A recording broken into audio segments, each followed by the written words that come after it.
મને નહોતી ખબર કે 19 તારીખે આટલું બધું થઈ જશે. તો ગુડ મોર્નિંગ ને જય માતાજી બધાને. તો આપણે નીકળી ગયા ભાવનગર બાજુ અને આજ તો ભાઈ મારો જન્મદિવસ છે.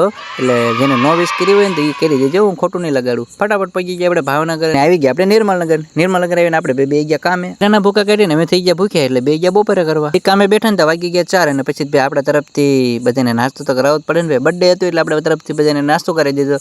જે નો હાજર હોય એ બધાને દિલથી સોરી ભાઈ. તો પછી ક્યારેક તમને પણ નાસ્તો કરાવી દઈશ. ઓકે, તો બસો કરીને થઈ ગયા અમે કમ્પ્લીટ. અને ભાઈ અચાનક જ લાઈટ વહી ગઈ. ઘરે જવાની થોડીક જ વાર હતી અને ભાઈ અચાનક તો લાઈટ જતી રહી. પછી તમે બહાર આવીને જોયો પણ બધી લાઈટ વહી ગઈ હતી. પછી અમે ઓફિસની બહાર નીકળે તો અહીંયા તો ભાઈ ધૂળનું વાવાઝોડું, એની વાત જ ન કરે. બધા માણસો આડાવડા દોડવા માંડ્યા ને પવન તો ભાઈ ખતરનાક. ઘરે જવાનો ફૂલ ટાઈમ થઈ ગયો હતો ને અમારે નીકળાય એવું નહોતું. બીજા ગાડીવાળા તો ઘરે જવા માંડ્યા ભાવનગરમાં હતા, પણ અમે જવાનું ગામડે, એટલે કેમ મેળ કરવો. પછી ભાઈ નો મેળ આવે ને અમારે રોકાવું પડ્યું, નો છૂટ. પછી પવન બંધ થઈ ગયો તો વરસાદ ચાલુ થઈ ગયો. પછી તોય તમે ચાલુ વરસાદે પલળતા નીકળી ગયા નિર્મલનગર બાજુ.